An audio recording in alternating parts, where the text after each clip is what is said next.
Hi friends, నేనైతే ప్రస్తుతానికైతే చెన్నై వచ్చినాను. ఎందుకంటే మా మామయ్య అయితే ఈ తమిళనాడులోని ఒక బిల్డింగ్ తల కాంట్రాక్టర్ అనమాట. బిల్డింగ్ తలకి అర్జెంటుగా పని ముగించాలని అనేసి సార్లు పైనుండి పర్మిషన్ ఇస్తుంటే ఏం చేయాలో తెలియక మళ్ళీ తిరిగి వచ్చి మా మామయ్య నాకు కాల్ చేసి రమ్మని చెప్పారు. ఒక 10 days వచ్చి తర్వాత అరుణాచలం వెళ్ళి తిరుపతి వెళ్ళి దర్శనం చేసుకుని వెళ్ళిపోతారు, కానీ ఫ్యామిలీతోనే వచ్చేయండి అనేసి అనగానే సరేలే, పిల్లలకి ఎలాగో సెలవులు కదా, వాళ్ళతో పాటు టైం స్పెండ్ చేసినట్టు ఉంటుంది, అలాగే మా ఆవిడకి కూడా వాళ్ళ నాన్నగారికి ఫ్యామిలీ అందరికి చూసేలాగా ఉంటుందని అనేసి సరేలే అనేసి పట్టుకుని వచ్చాను. ఇదిగో ప్రస్తుతానికైతే రూమ్స్ అయితే ఇలా ఉన్నాయి. ఇదిగో మనం పని చేసేటప్పటికి ఏంటంటే సేఫ్టీగా బెల్ట్లు ఇస్తారు, హెల్మెట్ ఇస్తారు, అన్నీ ఉంటాయి. ఎందుకంటే సేఫ్టీ ఫస్ట్. ఇంకంతేకాకుండా ఇదిగో రూమ్స్ అయితే ఇలా ఉంటాయి, చుట్టూరు రేకులు కట్టిసి ఉంటారనమాట. ఇది కిచెను, వంట తంట చేసుకొని మనం తినేయడం అనమాట. ఊటి కోసం కోటి విద్యలు.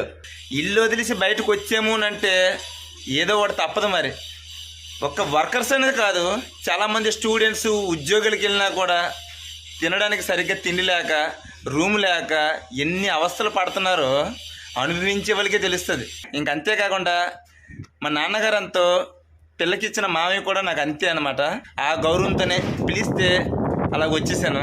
10 days ఇక్కడ వర్క్ చేసుకొని మళ్ళీ నేను వెళ్ళిపోతాను. ఎందుకంటే మరి నేను కూడా వ్యవసాయం చేసుకోవాలి, అక్కడ కూడా పనులు కూడా ఒప్పుకెళ్ళను, మరి అవి కూడా చేసుకోవాలి కదా.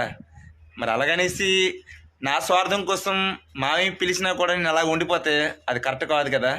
అందుకే అనమాట వాళ్ళకి ఇచ్చే గౌరవం వాళ్ళకి ఇచ్చేయాల. ఎందుకంటే పై ఆఫీసర్లు ప్రెజర్ పెడుతుంటే తల మీద ఆ టెన్షన్ ఎలా ఉంటుందో మనం అర్థం చేసుకోవాలి. అందుకోసమే ఎంతో టెన్షన్ ఉంటే తప్ప నాకు పిలవరు. అందుకోసమే చిన్న ఉడత సాయం అబ్బా, మా మావయ్యకి నేను కాకపోతే ఇంకెవరు చూస్తారు చెప్పండి. అందుకోసమే మా మావయ్య పిలవగానే అలాగ వచ్చేసాను. తమిళనాడు అనేది చాలామందికి చూసే ఉంటారు, కానీ రూమ్స్ ఎలా ఉంటాయి, కష్టం ఎలా ఉంటాయి అనేసి ప్రతి ఒక్కరికి తెలియ చెప్పాలనేసి మీ అందరూ చెప్తున్నా. కష్టమైన సంతోషాలైనా సరదాలైనా మీతో కాబట్టి నేను ఇంకెవరితో షేర్ చేసుకుంటాను. ఈ 10 days అయిపోయిన తర్వాత అరుణాచలం చూపిస్తాను. చాలామంది ఆ దర్శనంకి రాలేకపోవచ్చు, కనీసం మీ అందరూ చూపిస్తాను, అది చూసి దర్శించుకోండి. ఇంతంత పుణ్యఫలం కాదు, చాలా అంటే చాలా పుణ్యఫలం. మరి ఇవన్నీ మీ అందరూ చూపించే నేను మా ఊరు వెళ్తాను, ఓకేనా. ఈ వరకు ఏటేటి వీడియో పెట్టినా కూడా ప్రతి ఒక్కరు సపోర్ట్ చేస్తూనే ఉండండి.